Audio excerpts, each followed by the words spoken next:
Hey everybody, Ashley Page here. Thank you so much for joining us on this week's educational vlog. For those of you who are new to the educational vlog, on Thursday what we try to do is to do a deeper dive on one single topic. Our purpose in that is to help you build your library of knowledge, as it were, to ask better questions of us where it concerns your portfolio.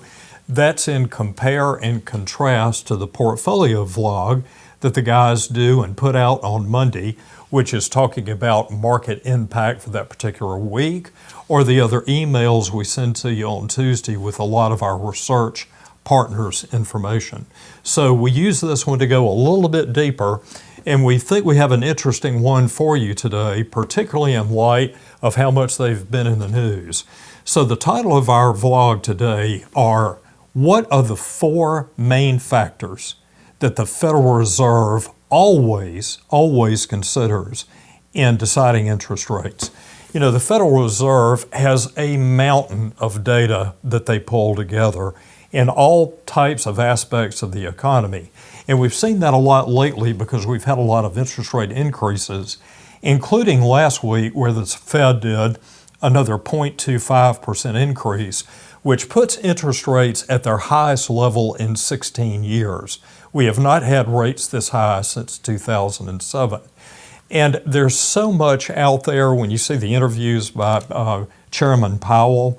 There's a lot on the financial shows about the Federal Reserve, and so much comes at you sometimes that every once in a while what we like to do is we like to pull back, get back to basics, and just give you a good summary of what they're looking at. So of all the data that they look at, there are four key factors they will always look at. Number one is inflation. We hear about that one probably the most. Second is the labor demand. Third is income growth. And fourth is bank lending. Obviously, you've heard more about that one lately. So let's take each one in turn. Number one, inflation.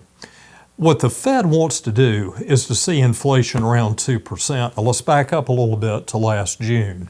This past June, in June 2022, we had inflation at a 40-year high. It was running at a really steamy rate, about 3.5% to 4% of what that 2% target is. So since that point, it has gradually moderated. But at the end of March here, the latest data shows that it was still about 4.2%. So it's still double the target of where the Fed would like it to be. And what the Fed prefers in looking at this data is they use data from the Commerce Department, particularly what they call the Personal Consumption Expenditures Price Index. That's their primary inflation measure, and as a subset, they look at what's called core inflation. But the summary with that, we need to be running about 2%. We're still running about 2.5 times that. Secondly, labor demand. The labor market is still excellent. Hiring levels were up again in April. The unemployment rate is 3.4% at the end of April. That's matching its lowest level since 1969.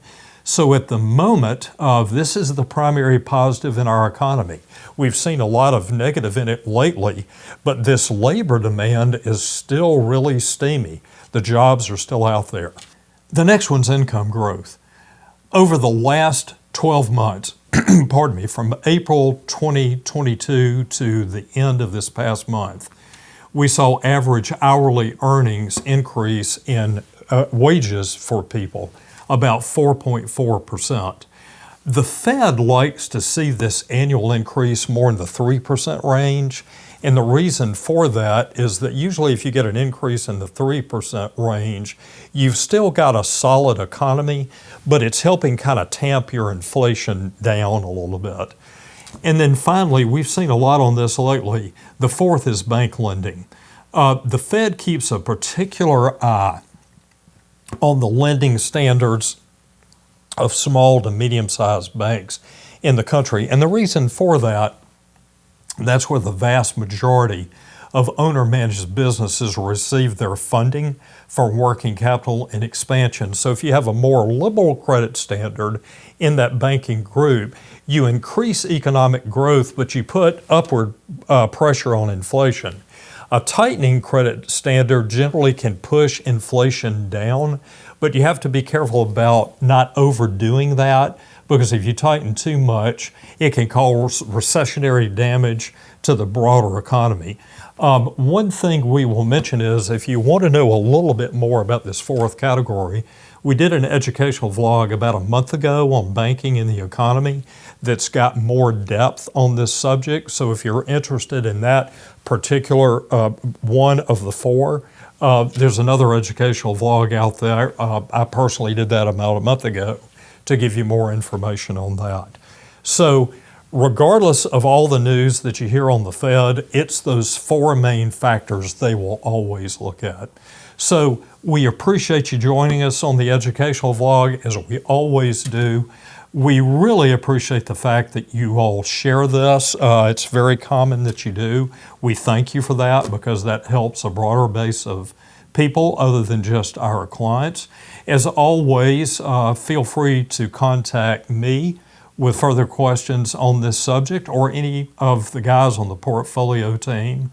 You can also reach out to us on any social media platform, but we always love for you to come by and just call us on the good old-fashioned landline.